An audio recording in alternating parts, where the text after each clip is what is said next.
हम लोग आज जा रहे हैं वेदों का टोटल कितने वेद हैं, उसके क्या संकलन करता है, उनके पढ़ने वाले को क्या बोला गया है, उनके उपवेद क्या है, उनका विषय क्या है, ये सारा चीज आज हम लोग देखेंगे छोटे से वीडियो में। इसमें हम लोग सबसे पहला कौन सा वेद है? ऋग्वेद है। सब लोग बोलेंगे कौन सा वेद है? ऋग्वेद। सबसे पहला वेद ऋग्वेद। ऋग्वेद के पढ़ने वाले को होत्री या होत्रा बोलते हैं। क्या बोलते हैं? होत्री या होत्रा बोलते हैं। क्या बोलते हैं? होत्री या होत्रा बोलते हैं। इसमें टोटल कितने मंत्र हैं? 10,580। 580। कितने इसमें टोटल मंत्र हैं? 10,580। हमको बोलने दीजिए। इसका विषय क्या है? ईश्वर के लिए इसमें मंत्र का संग्रह है। इसमें ईश्वर के लिए मंत्र का संग्रह है। ऋग्वेद का उपवेद क्या है? आयुर्वेद है। ऋग्वेद का उपवेद क्या है? आयुर्वेद है। ऋग्वेद के उपवेद के जो संकलन करता रचयिता है उनका नाम क्या है? प्रजापति है। क्या नाम है? प्रजापति। और प्रजापति जो आयुर्वेद है इसका विषय क्या है? तो चिकित्सा शास्त्र है। क्या है? चिकित्सा शास्त्र है। तो सबसे पहले हो गया कौन सा वेद? ऋग्वेद। ऋग्वेद के पढ़ने वाले को क्या बोलते हैं, या पुरोहित को क्या बोलते हैं? होत्र बोलते हैं। 10,580 मंत्र है। ईश्वर के लिए इसमें मंत्रों का संग्रह है। इसका उपवेद है ऋग्वेद का आयुर्वेद, और इसके जो रचयिता है वो है प्रजापति, और इसका विषय जो है यह चिकित्सा शास्त्र। ये हो गया आपका ऋग्वेद। अब आ जाते हैं किसके बारे में? यजुर्वेद के बारे में आ जाते हैं। किसके बारे में? यजुर्वेद में। यजुर्वेद का के पढ़ने वाले पुरोहित को क्या बोलते हैं? अधवर्यु बोलते हैं। क्या बोलते हैं? अधवर्यु बोलते हैं। यजुर्वेद के पुरोहित को अधवर्यु बोलते हैं। इसमें टोटल कितने मंत्र हैं? तो इसमें 1975 मंत्र है। इसमें किस चीज का चर्चा किया गया है? तो यज्ञों के अनुष्ठान का चर्चा किया गया है।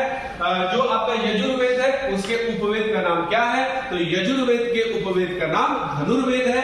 धनुर्वेद के रचयिता या संकलनकर्ता कौन है? तो यजुर्वेद के रचयिता या संकलनकर्ता विश्वामित्र है। इसमें किसका विषय है? तो इसमें यज्ञ कला का विषय है। किसमें? धनुर्वेद में। तीसरा आते हैं हम लोग किसमें? सामवेद में आते हैं। किसमें आते हैं? सामवेद में। सामवेद के जो आपके पुरोहित हैं या पढ़ने वाले उसको क्या बोलते हैं? उद्गाता बोलते हैं। क्या बोलते हैं? उद्गाता बोलते हैं। इसमें टोटल मंत्र कितना है? 1875 है। इस 1875 में से 69 मंत्र इसका मतलब सामवेद का अपना मंत्र है। बाकी जो मंत्र है वो कहां से लिया गया है? वो ऋग्वेद से लिया गया है। इसमें ईश्वर के लिए गाना गाया गया है। इसका जो उपवेद है, सामवेद का जो उपवेद है, सामवेद के उपवेद को गंधर्व वेद बोलते हैं। गंधर्व वेद के संकलनकर्ता कौन है? नारद है। और इसमें किस चीज का विषय है? संगीतों का विषय है। ठीक। अब आते हैं चौथा अथर्ववेद के बारे में। अथर्ववेद को ही श्रेष्ठ वेद भी कहते हैं, नवीन वेद भी कहते हैं, या भौतिक वेद कहते हैं। अथर्ववेद को ही श्रेष्ठ वेद कहते हैं, नवीन वेद कहते हैं, या भौतिक वेद कहते हैं। इसके पुरोहित को क्या कहा गया है? ब्रह्मा कहा गया है। अथर्ववेद के पुरोहित को ब्रह्मा कहा गया है। इसमें कुल कितने मंत्र हैं? 6000 मंत्र हैं। इसमें विषय क्या है? अंधविश्वास, जादू टोना, भूत प्रेत, चिकित्सा, ये सब इसमें विषय है।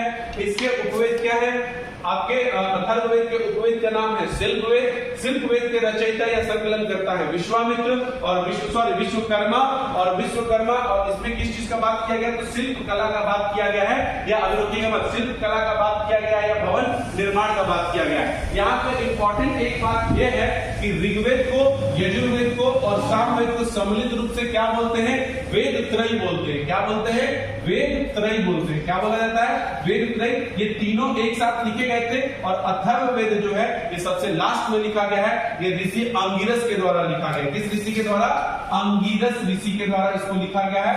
अंगिरस ऋषि के द्वारा अथर्ववेद लिखा गया है। और ये लोग जो है ये लोग अलग अलग चीज है। तो ये हमारा एक चार्ट है, इससे 1 नंबर आपका ऑलमोस्ट पूछता ही पूछता है। 1 नंबर का क्वेश्चन इससे तय है। Thank you.